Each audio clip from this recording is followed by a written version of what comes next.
What's up guys, it's Mr. Roy here once again, and today we are diving into my long-term review of the Tecno Spark 30C.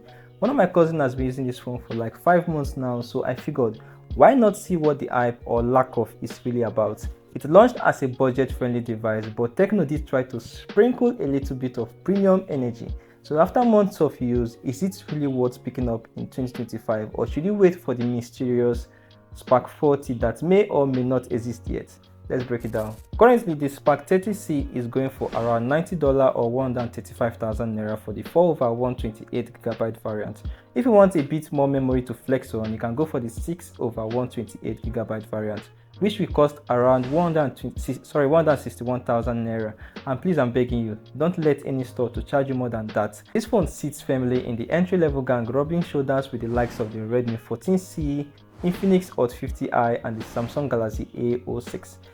It comes in 3 color variants. We have the black, white, and green.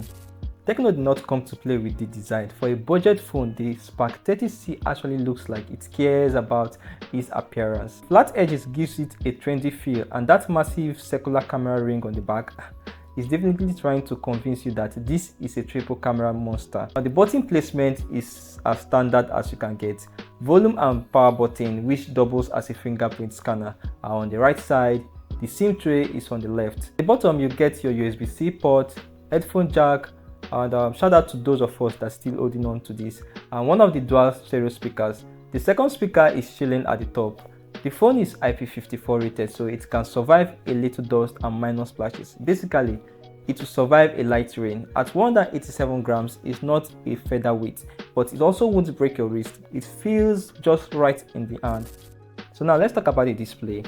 You are looking at a 6.67 inches 720p LCD panel with a 120Hz refresh rate.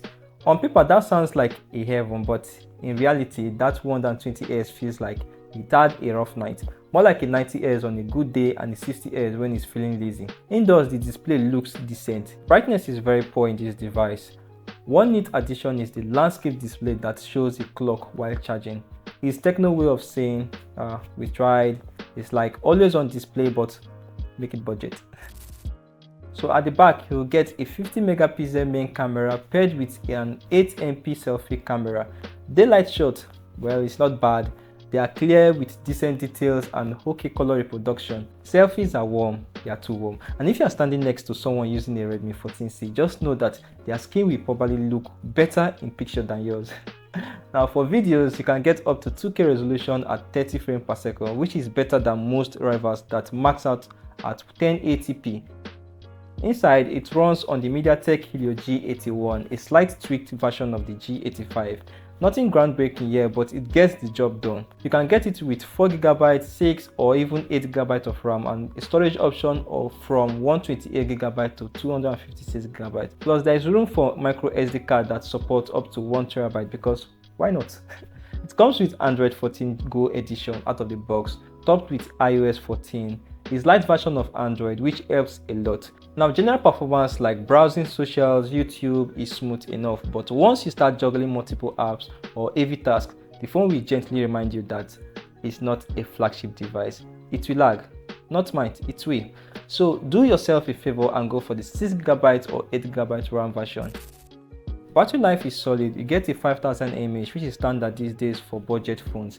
For the Spark 30C holds its own. For casual use, you easily get through the day, while light use, maybe a day and a half if the girls smile at you. Charging is done with the 18 watts charger, and the charger is also included, thankfully. Full charge takes about 2 hours and 15 minutes, so yeah, grab a snack, watch a movie, come back, and your phone might be ready. Now let's get to it. Is the Spark 30C still worth buying in 2025? Honestly, no. Not anymore. I mean, when it first dropped, it was a solid choice for its price, but yeah, we are in 2025 and the tech world moves very fast. The performance lags more often now, especially with newer apps demanding more. The camera is just okay, and the display, while smooth on paper, doesn't really impress. When you step outside into the sun or compare it with other phones in this same price range, the features that felt exciting months ago, like stereo speakers and IR blaster, are now being matched or beaten by, newer competitions. With rumors of the Spark 40 floating around, it makes more sense to wait. Even if that phone doesn't drop immediately, other brands like Xiaomi and the Samsung are already pushing better options with more optimized performance, higher resolutions, and longer term value.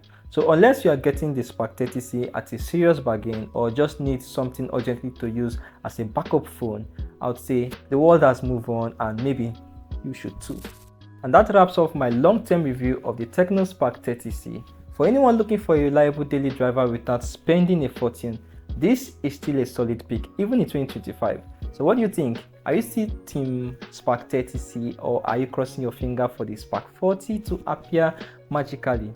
Let me know in the comment section, and if you like this video, make sure to like, comment and subscribe. It's Mr. Roy here once again, and I'll see you in the next video. Thanks for watching. Bye for now.